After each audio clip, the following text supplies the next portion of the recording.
Alam mo kung ano yung maganda kapag nasa probinsya ka? Yung parang sobrang layo mo sa problema. Yung manghuni ng ibon, sariwang hangin, na kahit sobrang bigat ng pakiramdam mo, kapag naranasan mo tong mga to, biglang mawawala na lang.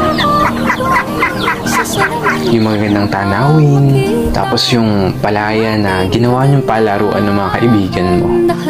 Sarap talagang mumuhay sa probinsya, no? Yung para talagang napakalayo mo sa problema. Yung parang napakalayo mo sa malupit na sistema ng mundo.